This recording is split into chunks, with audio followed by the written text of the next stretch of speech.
parte do silêncio dos intelectuais, uma possível explicação deles, é justamente a crise da filosofia contemporânea, onde em várias correntes da filosofia contemporânea, seja na filosofia americana, filosofia europeia, tem o Derrida na França, né? O Hort e vários outros, na filosofia da ciência, o Feyerabend, todos criticando esses valores fundamentais da filosofia, dessa possibilidade de uma razão universal que possa diferenciar o verdadeiro e do falso universalmente, defender valores, objetividade de valores, etc.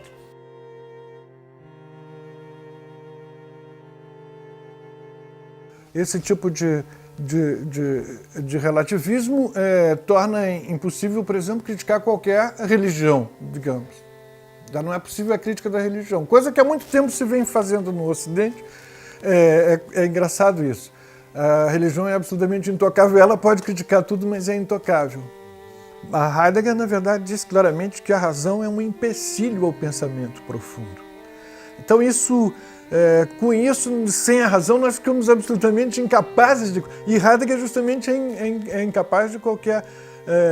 o pensamento de Heidegger hoje é incapaz de fazer qualquer juízo político eficaz.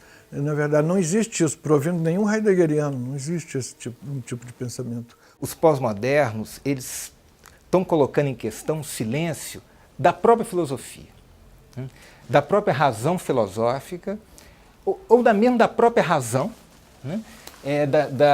Da impossibilidade de você ter um discurso racional, coerente sobre uma questão da política ou da moral, etc. Né?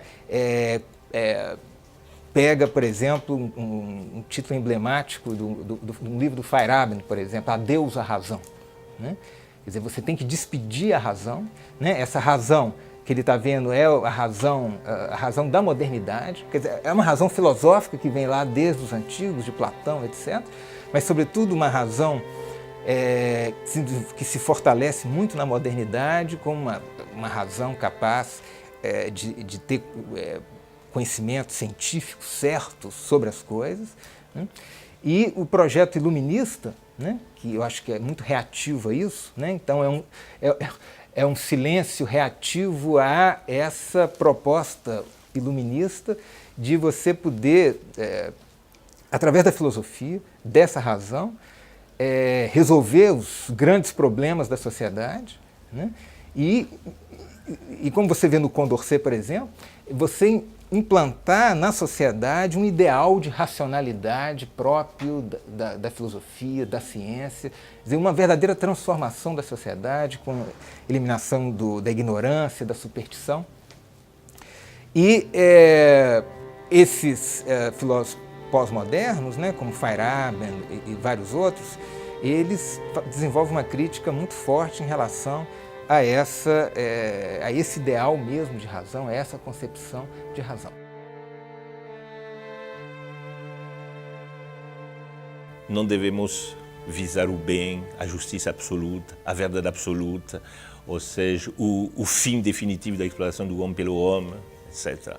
Mas simplesmente o melhoramento de uma situação hoje em dia, etc. Qual é o risco dessa posição? O risco dessa posição é simplesmente a traição. De pequena concessão como real, em pequena compromissão como os homens, o risco é grande que ele abdica da sua própria posição de intelectual. Ou seja, que ele se esqueça completamente das ideias, dos ideais universais que tinha como papel, como função social de defender de uma maneira absoluta. Esse é o grande risco daquele que adopta a ética da responsabilidade, ou seja, a traição. Agora, eu acho também um grande risco para aquele que adota a ética da convicção, que é o seguinte: ao defender a ideia do bem absoluto, é muito provável que você acabe defendendo os regimes mais totalitários. Por quê? a própria ideia do totalitarismo ela é baseada na ideia do bem absoluto.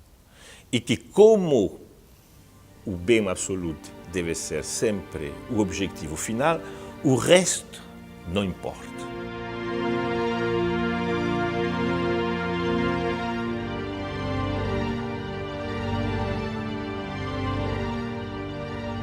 Porque se o intelectual continuar defendendo a visão que deu no estatismo, deu nas ditaduras, nas burocracias, ele está, de certa forma, abrindo mão do poder dele de crítica à ditadura.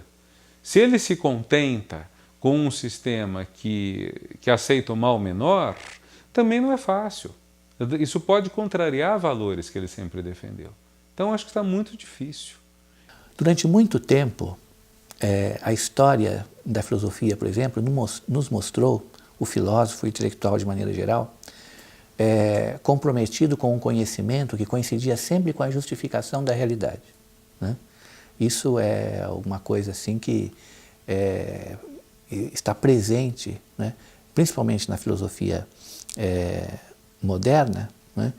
Mesmo nos seus períodos ditos mais críticos, né? Na verdade, a crítica que um cartesiano faz no século XVII ao seu tempo é uma justificativa dos tempos que estão nascendo, né? São os tempos da burguesia, né? A crítica que o Kant faz no século XVIII à razão é uma justificativa da razão positiva e científica, né? Então, sempre o conhecimento, o exame do conhecimento, ainda quando se quer crítico, ele é justificador.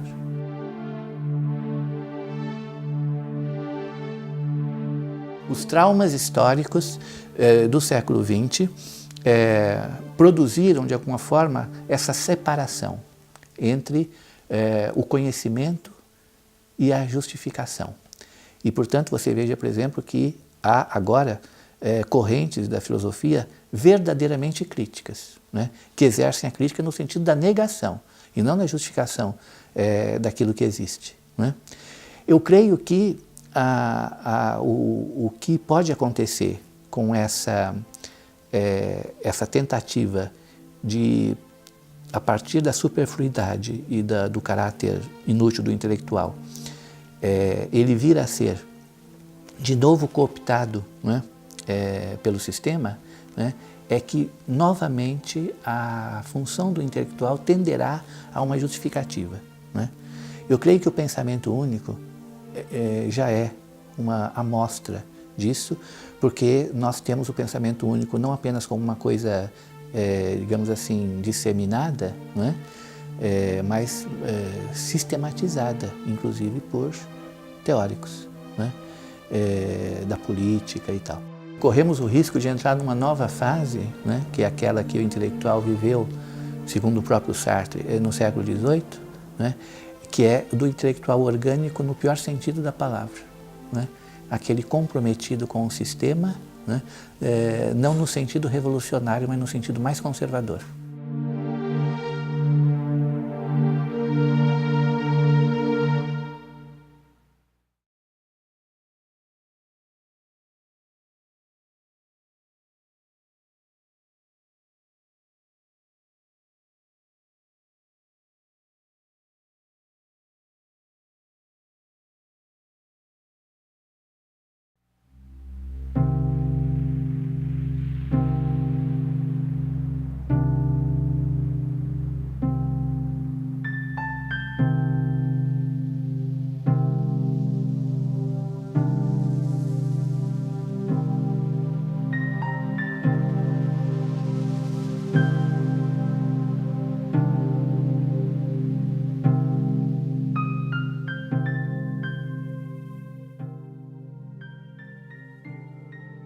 Você pode dizer que exatamente porque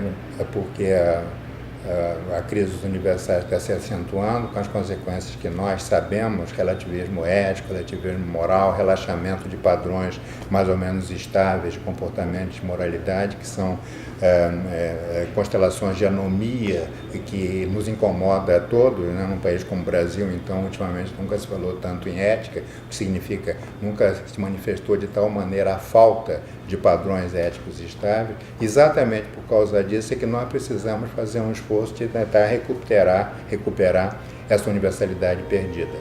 Então, o Hölderlin dizia, que ali onde cresce o perigo, ali mesmo existe a possibilidade da salvação. Então, se o perigo está no desaparecimento dos universais, a salvação talvez seja uma tentativa de reerguer, de tornar de novo historicamente viável a emergência do paradigma universalista. E eu acho que no plano político isso pode se concretizar através de uma tentativa de superar os velhos nacionalismos em direção a uma democracia mundial. Quer dizer, isso não significa negar a importância que o nacionalismo teve, mas significa dizer que hoje em dia as ameaças não se dão de uma maneira nacional, as ameaças se dão hoje de uma maneira transnacional. Então as ameaças, portanto, seria estrategicamente imprudente reagir nacionalmente a desafios que não se dão numa esfera nacional. Os desafios se dão numa esfera transnacional, é o que nós chamamos vulgarmente de globalização. Então, eu acho que a estratégia de tentar erigir diques nacionais para impedir o nivelamento cultural, produzir para a globalização, ou a invasão cultural, etc., é uma maneira inapropriada. Você tem que reagir a um desafio no próprio terreno em que o desafio se dá. Se o desafio se dá no terreno transnacional, vamos reagir também no terreno transnacional, onde a importância de criar uma democracia mundial, cuja finalidade seria justamente aumentar o espaço de autodeterminação por parte das classes populares. E além das causas sociais, eu diria que existem causas epistêmicas, teóricas, epistemológicas, com o nome que tenha, que está ligado ao declínio do paradigma universalista. Porque o intelectual, como a gente tinha visto antes, num momento anterior da nossa conversa, o intelectual tem como chão que ele pisa, como oxigênio que ele respira, a universalidade. Ele fala em nome de causas universais, em nome de direitos universais, usa uma linguagem, um discurso universalista. E o que está acontecendo ultimamente é que esse paradigma universalista está sendo cada vez mais erodido por uma posição relativista em todos os campos. Quer dizer, o universalismo cognitivo, até o universalismo cognitivo está sendo solapado. Muita gente diz que não existe nenhuma diferença, no fundo, entre a crença animista nos espíritos e a crença da física moderna na existência de partículas subatômicas. Você não consegue ver nenhuma coisa nem outra.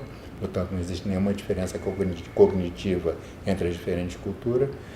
O relativismo moral, o relativismo ético, no sentido, já Pascal dizia, que o que é verdadeiro do lado de cá dos Alpes é falso do lado de lá dos Alpes, então tudo depende da cultura, não existe bem absoluto, não existe, todos os valores são culturalmente condicionados, e existe está sendo solapado também um universalismo político, portanto, universalismo ético, cognitivo, e eu diria o universalismo político, que se manifesta na ideia de uma república das letras, de uma comunidade intelectual, transcultural, além de todas as fronteiras, ou mesmo na ideia de um Estado mundial, que eu chamaria uma democracia mundial. Mais, si vous voulez, ce silence des intellectuels, il a eu lieu à la suite d'un certain nombre de grands chocs idéologiques. N'oublions pas, je le répète, qu'en France, les intellectuels qui étaient dominants, qui étaient sur le devant de la scène, ceux qui se faisaient le plus entendre, c'était les intellectuels de gauche. Ces intellectuels de gauche étaient beaucoup plus puissants, si vous voulez, idéologiquement, étaient beaucoup plus puissants en termes d'influence que les intellectuels de droite. Or, ces intellectuels de gauche, ils ont connu au moins 3 chocs dans les années 70. 3 chocs, qui chaque fois ont été des chocs terribles. Le premier choc, c'est, d'une certaine façon, l'influence de l'œuvre d'Alexandre Solzhenitsyn. Pourquoi ?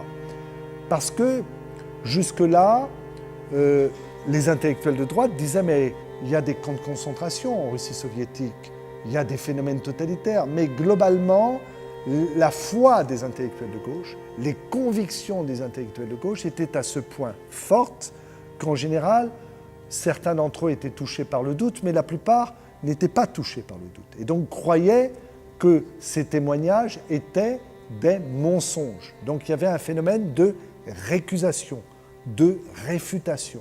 Or, l'élément nouveau avec Alexandre Solzhenitsyn, c'est que Solzhenitsyn ne donne pas simplement son témoignage, il y ajoute le talent littéraire, le souffle de l'écrivain, et d'autre part, au bout d'un moment, il y ajoute la notoriété de l'écrivain, car très rapidement, Alexandre Solzhenitsyn devient quelqu'un de célèbre dans le monde, d'autant qu'il devient la figure de ce qu'on appelle un dissident. Un dissident, c'est quelqu'un qui lutte par la force de la pensée dans un régime totalitaire. Et Solzhenitsyn va devenir célèbre parce qu'il est expulsé d'Union soviétique. Et donc, les médias du monde entier vont parler de cet écrivain qui est un peu un écrivain maudit à l'époque, mais en même temps, un écrivain donc, dont l'œuvre va connaître un écho extraordinaire. Et cet écho, qu'est-ce que ça veut dire? Ça veut dire qu'il décrit le phénomène concentrationnaire, non pas du tout de la Russie des années 70, mais de la Russie de l'époque de Staline. Et donc, ça va avoir, et c'est pour ça que je vous parle d'un choc, une première conséquence. Une conséquence qui est profonde, durable, considérable. C'est quoi? C'est qu'un certain nombre d'intellectuels de gauche vont commencer à s'intéresser à quoi? Aux causes idéologiques de ces phénomènes totalitaires. Et donc ça, c'est une révolution considérable parce qu'il va y avoir au bout d'un moment mise en cause de quoi? Du marxisme. Or, jusque-là, le marxisme était attaqué, mais il était attaqué par qui? Par les intellectuels de droite. Et donc l'élément nouveau, l'élément considérable, l'élément durable, c'est que désormais, il y a une révision idéologique qui se fait au sein même des intellectuels de gauche, venus de ces intellectuels de gauche, et une remise en cause du marxisme. Donc du coup, c'est tout le fondement idéologique des grands engagements qui se trouve remis en cause. Donc ça, c'est quelque chose de considérable. Pour résumer ma pensée, dans les années 60, la gauche intellectuelle française est très largement marxiste. À la fin des années 70, elle l'est très peu.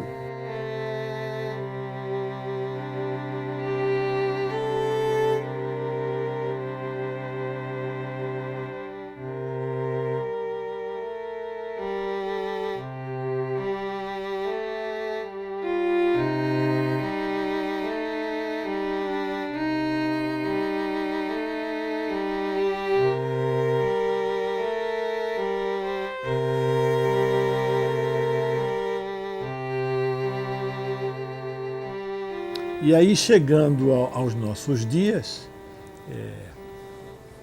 é a surpresa, né? Que é um pouco também o que repete o que está se passando em outros lugares. Talvez, outra vez, repita defasadamente o próprio não lugar dos intelectuais. Na França, e na Rússia, então, é escandaloso, né? A longa tradição russa de formação de uma interlocução forte da inteligência, que o termo é russo, parece, né? Com a política, na Rússia perdeu qualquer expressão. Quer dizer, hoje a política russa é palco de gangsters, mas não de intelectuais. No Brasil, não chega a isso, felizmente, mas o papel do intelectual, o lugar dele, sua interlocução com a política, está muito diminuído. Agora, eu acho que há um setor da intelectualidade que está em crise. Esse setor, eu diria, é o setor do intelectual de esquerda. Esse está em crise. Está em crise porque pela razão de que a utopia ficou desqualificada. E ele está encontrando dificuldades de armar um novo campo de interlocução com a política, sobretudo com a política. Há êxitos muito fortes em certos setores. A interlocução do intelectual de esquerda com a cultura é enorme, né? Enorme e muito rica, mas o intelectual de esquerda hoje tem pouco a dizer sobre a política. E isso é um handicap muito, muito, muito forte. Então há uma grande mutação. No interior dela pode-se distinguir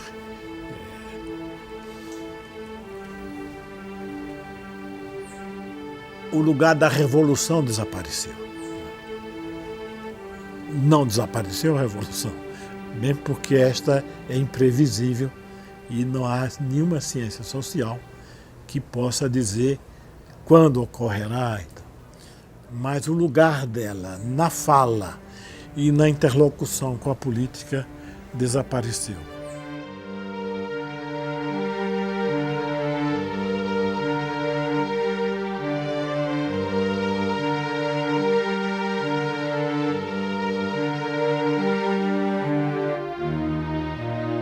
O professor Milton Santos, nas suas falas e nos seus escritos, né, ele sempre dizia, intelectual crítico é um pleonasmo. Né? O intelectual é sempre aquele que exerce a função crítica. Agora, a sistematização do pensamento único e a ampliação dele e, consequentemente, o estreitamento do campo, né, em que a crítica pode ser exercida, e a facilidade também com que ela é neutralizada, né, pelos meios de comunicação, pela mídia, e ela cai, assim, acaba caindo num certo vazio, né, pode trazer essa situação, né, tanto quanto paradoxal, né, do intelectual justificador, né, aquele que só vê como saída, né, de compreensão do mundo, né, um conhecimento, um entendimento que seja ao mesmo tempo uma justificativa do status quo.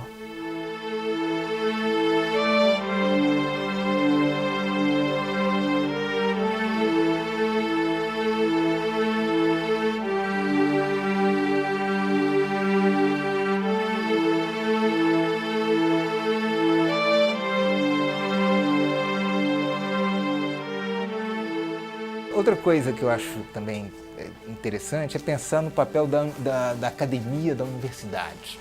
Né? Que, quer dizer, uma coisa que você pode pensar é que o intelectual, que tem a ver justamente com essa preocupação no rigor das coisas que ele falar tiverem bem fundamentadas, né, com os padrões de exigência acadêmica da universidade. Né?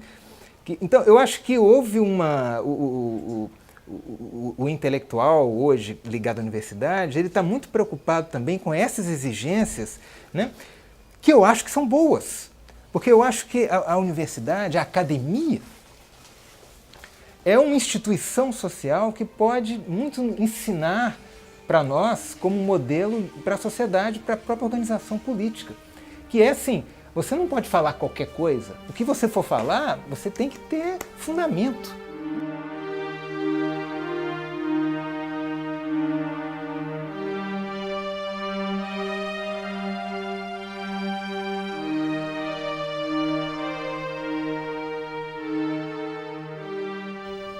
Os chamados estudos multiculturais, né, que na verdade o Brasil importa, todo mundo importou de alguma forma, né, e que constitui, digamos assim, né, uma espécie de digamos assim, bandeira de luta, né, do pensamento mais crítico americano, né, ele, na verdade, ele acaba tendo um poder neutralizador da própria efervescência, entende? Né? Porque, veja bem, através dos estudos multiculturais, eu concedo, digamos, né, um lugar para as várias identidades, tá certo? Né? Conceder um lugar, digamos assim, teórico, etc., né, para a manifestação das várias entidades, né, na verdade, simplesmente concede o lugar. Isso não significa que, né, se tenha assimilado, digamos assim, aí toda a tensão racial, etc., e social que existe, digamos, entre as etnias. Né? Então, digamos que as saídas e os campos, digamos, de investigação que a universidade acaba inventando, para isso, sobretudo na área de humanas, eu acho que elas tendem muito mais, digamos, a silenciar, não é? E a calar, de alguma forma, né, uma certa consciência crítica do que propriamente dar vazão a ela. Não é? Então, nesse sentido que na verdade você tem assim, né, belos trabalhos, digamos, nessa linha, né, muitos trabalhos interessantes e tudo mais, mas cuja direção acaba, digamos assim, se voltando para o interior da própria produção acadêmica.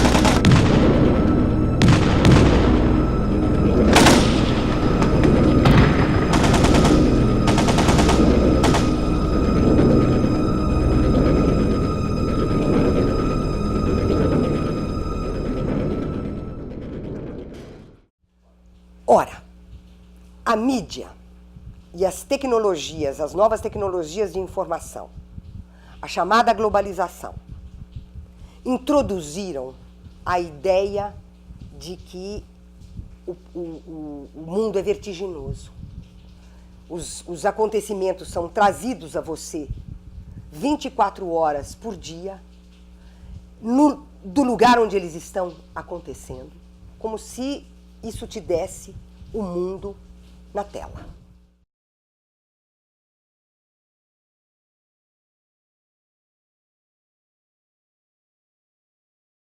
Nós vivemos um momento que um historiador chamado David Harvey chamou de a compressão do espaço e do tempo. O espaço se reduz à tela, né? A tela do computador, a tela da televisão, a tela do celular. E o espaço são as imagens velozes, fugazes, vertiginosas que correm nessas telas. E o tempo é apenas o do agora, um presente instantâneo. Não existe um passado que explica por que tem esse presente e não há um futuro que explica aonde vai esse presente. Tudo se esgota nesse presente imediato. Então o que é que você tem? Você tem um mundo reduzido ao aqui da tela e ao agora da imagem veloz. Bom, esse mundo vertiginoso criado pelos meios de comunicação e pela globalização exigem que você se manifeste 24 horas por dia sobre os supostos acontecimentos que estariam sendo informados a você. Na verdade, você não tem nenhuma informação real. Você tem a vertigem das imagens fugazes e você não tem o tempo da reflexão. E você é forçado a se manifestar.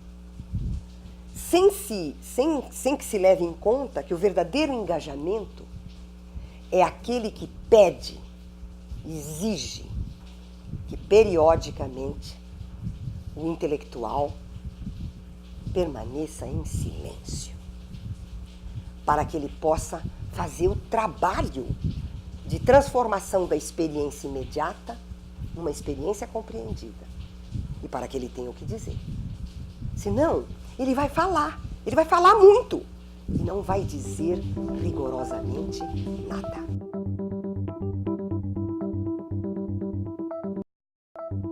Veja que a crítica, para ela ser exercida, digamos assim, com alguma eficácia, com alguma densidade, ela tem que cair num espaço de interlocução que seja organicamente organizado, por assim dizer, né? Então, esse espaço, digamos assim, organizado de forma totalizada, né? Orgânica, como nós costumamos dizer, é o espaço público, em que os indivíduos não estão atomizados. Eles formam uma espécie de agregação susceptível de receber algum tipo de mensagem, mas não no sentido privado e isolado, mas num sentido mesmo de uma recepção pública e de uma assimilação pública de opiniões, de críticas e de propostas, né? Bem, uma vez que você tem um processo acelerado de destruição do espaço público, o interlocutor do intelectual é o indivíduo privado, mais do que isso, é o indivíduo atomizado, né? Com isso, você perde propriamente a noção de público, até no próprio sentido literário do termo, né? Você não tem mais propriamente um público.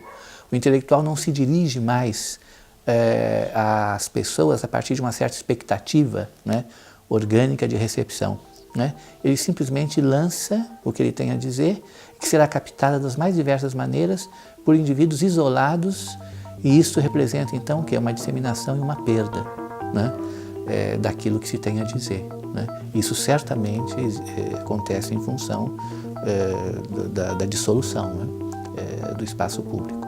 A identidade do indivíduo no mundo contemporâneo, ela é obtida da sua identificação com a massa, né? Não é uma identificação coletiva ou comunitária, como já foi, né, outras vezes, mas é uma identificação com a massa, isso é com um anonimato. Então você tem o paradoxo aí de que o progresso, né, do individualismo contemporâneo, né, acaba dando numa identidade que se confunde com o anonimato. E digamos assim, essa identidade anônima, ela é oferecida ao indivíduo pelos meios de comunicação, né, pela cultura de massa, que é onde ele pode encontrá-la, já que ele não tem mais como construí-la num sentido estritamente individual, né, ou como construção da sua singularidade mesmo, né. E é claro que, nesse sentido, o sistema, inclusive os sistemas de comunicação, né, não podem tolerar algum tipo de singularidade crítica, né? Então, realmente há uma recusa, né? Há uma recusa da presença do intelectual na medida em que ele traz um discurso, né, dissonante, né? Dissonante na forma e dissonante no conteúdo, né? Quer dizer, alguma coisa que não se adapta, né, àquela latitude de contestação que pode ser admitida, né, nos meios de comunicação.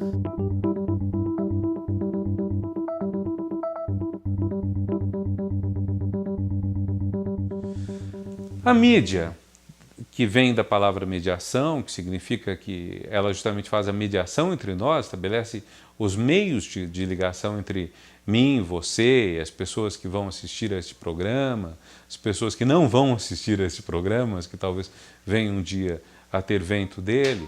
Então, a mídia, ela deveria, então, justamente nesse trabalho de mediações, ter um certo cuidado.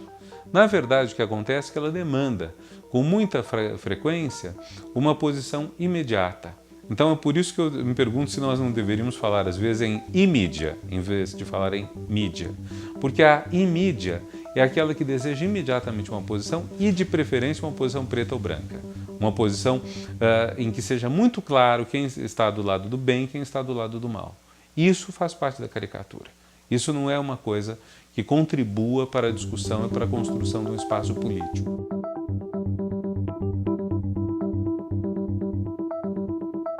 Je vais prendre un exemple très simple en référant à la situation des médias français. Zidane, c'est un grand footballeur. Le Brésil connaît Zidane. C'est un grand footballeur. Par conséquent, quand on fait un sondage, on dit quel est le Français le plus important? Zidane. Maintenant, il y a 3 ans, il y a un jeune mathématicien, Laforgue, 35 ans, qui a obtenu la médaille Fields de mathématiques, c'est-à-dire le prix Nobel des mathématiques. C'est-à-dire qu'en France, il n'y en a pas eu beaucoup. Et voilà un garçon qui a une trentaine d'années, tu demandes dans la rue, qui est Laforgue, personne ne sait. Et il n'a même pas, on a signalé ça dans les journaux, mais la grandeur, je prends un exemple très simple, la grandeur du mathématicien, la puissance de l'intellect mathématique n'a même pas été signalée. C'est une situation redoutable. Ça veut dire que tout ce qui est, par exemple, sportif, il ne s'agit pas du tout, bien sûr, de mépriser le sport. Ce n'est pas ça du tout que je veux dire. Mais tout ce qui est du corps, tout ce qui est visible, c'est-à-dire filmable, c'est-à-dire photographiable, c'est-à-dire scrénisable, je dis parfois, c'est-à-dire l'écran. Il faut que, autrement dit, seul ce qui est scrénisable est réel. C'est même pas, on va pas dire, c'est même plus le perceptible. Je pense à une phrase fameuse du philosophe Berkeley, esse est percipis, c'est un des grands mots de l'idéalisme. Pour être, c'est être perçu. Maintenant, il faudrait dire, être, c'est être filmé, c'est être scrénisé. Et donc, on est, d'une certaine manière, ça n'est pas, si ça n'est pas télévisuel, photographiable, c'est-à-dire si ça n'apparaît pas à l'écran. Ce que vous ne voyez pas sur vos écrans n'a pas lieu. Donc, brutalement résumé, tout ce qui est de l'ordre de l'intellect, voilà, parce qu'on est dans le champ, on parle intellectuel, on est donc dans le champ de l'intelligence, des intelligibles, de ce que les grands philosophes arabes médiévaux appelaient l'intellect agent. Voilà une très belle expression qui a disparu, sauf pour les philosophes, l'intellect agent. Tout ce qui est de l'ordre de l'intellect risque de ne pas être. É uma diferença mesmo de relação com o próprio tempo, não é? Na realidade, a mídia o tempo todo precisa de pronunciamentos, acontecimentos que são feitos e desfeitos a todo momento, que no fundo são fogos de artifício. E precisa sempre uma coisa aparentemente diferente da que veio antes, né? Tem sempre uma aparente novidade. Mas isso não é o tempo absolutamente da reflexão do intelectual. Ela recorre ao intelectual justamente buscando algo diferente do que tem ouvido constantemente. Mas o intelectual é transformado numa espécie de socialite, ou de também, como é que se diz, elemento desse show business que a mídia promove, não é? E, num certo sentido, acaba sendo diluído nisso tudo, mesmo aquilo que é interessante. Se o intelectual cair nesse jogo de tal, o tempo todo se pronunciando sobre todos os assuntos antes de qualquer reflexão, ou a partir de reflexões antigas, ele, na verdade, se torna absolutamente nulo, igual a opinião dele fica exatamente igual à opinião de todas as pessoas. Opinião. Eu acho que, nesse sentido, o intelectual deve... aí tem que usar categorias platônicas. Eu acho que o intelectual tem que procurar o conhecimento, né? E não exatamente estar dando opinião à torta e à direita.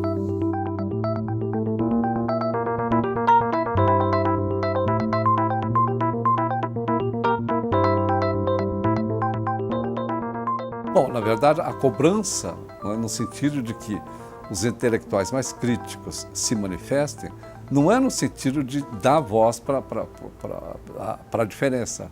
É ao contrário, é uma forma, na verdade, de você neutralizar. Né? Veja bem, é bom até a gente ver como é que isso funciona, porque se houve uma pessoa e um intelectual que foi cobrado a se manifestar, né? Na última crise foi a Marilena Chauí. Né?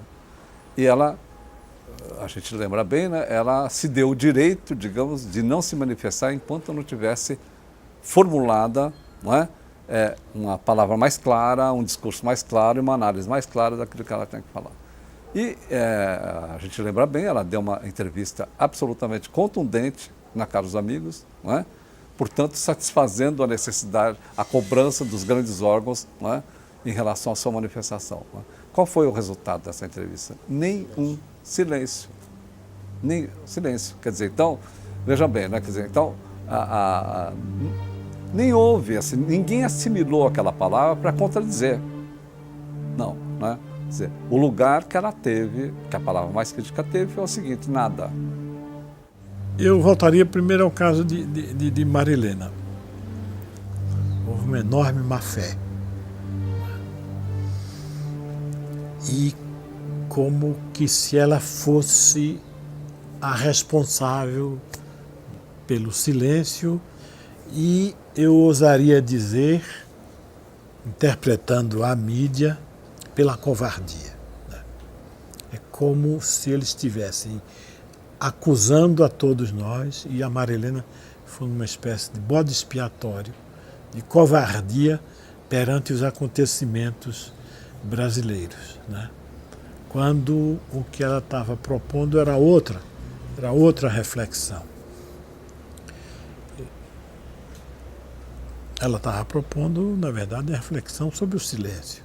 Você fica despojado, porque como você recebe o pequeno fato, o pequeno acontecimento, sem passado e sem futuro, e sem o seu contexto, você não dispõe de uma pequena totalidade, de uma totalidade parcial, que permita a você inserir esse pequeno fato ou esse acontecimento num todo no qual ele adquire sentido, para que você possa se pronunciar. Então, se você começa a se pronunciar no varejo, a cada fato que é apresentado como se fosse verdade, e nós sabemos que não é a verdade, é uma versão. Então, se nós vamos nos pronunciar a cada segundo sobre cada versão, ao fim e ao cabo, a nossa palavra é incomparavelmente mais pobre e mais triste do que qualquer silêncio. Eu acho que nós vivemos há pouco tempo no Brasil uma experiência desse tipo, em que a informação de hoje não correspondia à informação que tinha sido dada ontem e era negada na de amanhã. Então você, o tempo todo, corria o risco de se pronunciar sobre uma pseudo-informação, porque o que você dizia ontem não era e amanhã não será. Então uma destruição do significado da palavra e do pensamento. Com aquela velocidade, né, exigida pelo mundo contemporâneo e principalmente pelo caráter supérfluo da informação, né, pelo caráter superficial, melhor dizendo, da informação, né? Então, há que se passar muito rapidamente por ela, né, porque qualquer tipo de aprofundamento quebra o ritmo, né, exigido por essa ideologia, né, da velocidade contemporânea. Mas falando na televisão, falando para as câmeras, a ideia do corte, a ideia da falta de continuidade, a ideia da imediatidade com que a imagem é recebida, a desatenção com que isso é recebido pelo público, porque você vê aquilo, você vê a cara da pessoa, você vê a pessoa falando, mas o discurso, o que a pessoa está dizendo, se perde um pouco, quase que nessa função hipnótica que a tela tem. Quer dizer, eu acho que a tela de televisão, e a gente está falando aqui para câmeras, né, o que torna um pouco contraditório também o meu pensamento, ou a minha prática, mas de qualquer forma você está falando isso tão... A própria tela da televisão exerce uma função hipnótica tão grande que força uma desatenção da pessoa. Então a pessoa se torna quase que um intelectual mais público quando não existe quase um espaço público e sim um espaço de mídia. Então a forma com que você tem a visão da contradição, a visão do desenvolvimento de uma ideia, a temporalidade do desenvolvimento de uma ideia, tudo isso que pela escrita se permitia, pelo predomínio da televisão, parece menos possível. Por outro lado, como o intelectual é sempre instado a falar nesses próprios meios de comunicação de massa, não é? A recusa aí por parte dele, não é, em se adaptar a essa situação é visto como silêncio e omissão, não é? Então vem de novo aquela famosa e propalada Torre de Marfim, o isolamento, etc., né? Mas é uma situação, né, principalmente motivada, né, por essa uniformidade do discurso que os meios de comunicação exigem, né, ainda quando voltado para uma discussão, para um debate ou para aquilo que é visto como tal, né?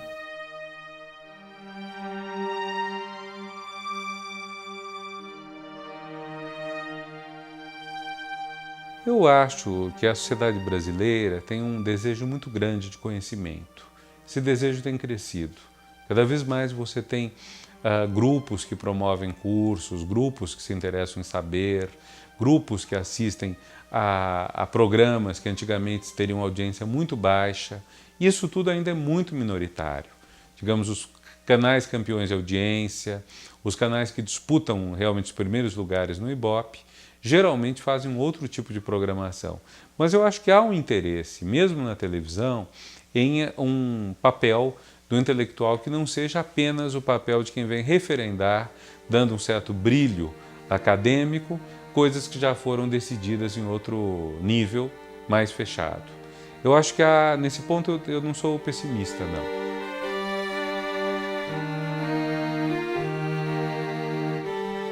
E de outro lado também a gente pode pensar que a televisão justamente favorece o diálogo, que é uma coisa que o texto escrito de certa forma oculta, né? Quer dizer, você transcrever um debate em páginas impressas é diferente do que você poder, digamos, apresentar um diálogo em público, né? Quer dizer, acho que a forma do diálogo talvez seja uma maneira enriquecedora pelo qual a televisão ou o recurso audiovisual possa trazer para encenar, digamos, encenar não, mas trazer à cena o debate, né?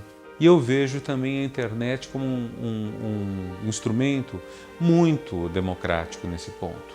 Quer dizer, não dá para ter ilusões, os sites que são mais visitados são os sites do espetáculo, os sites do negócio, mas mesmo assim há um espaço muito grande para sites independentes, para sites de debate, para sites pelos quais o conhecimento se transmite. Isso é algo que eu acho que os intelectuais até agora não valorizaram tanto quanto poderia ser valorizado. Mas acho que a tendência de crescimento disso é grande e como isso elimina certos custos, elimina custos de impressão, custos de tinta, custos de distribuição, que estão presentes na mídia tradicional, há um espaço aí que nós poderíamos explorar.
Eu acho que talvez não propriamente o nascimento do intelectual, do novo tipo de intelectual, mas o surgimento do cidadão verdadeiramente protagonista da sua história, né? E que tenta então representá-la para si e para os outros e mostrá-la através de outras categorias que não são aquelas trazidas de fora da situação, através de esquemas sociológicos e históricos normalmente aplicados, não é, a essas situações.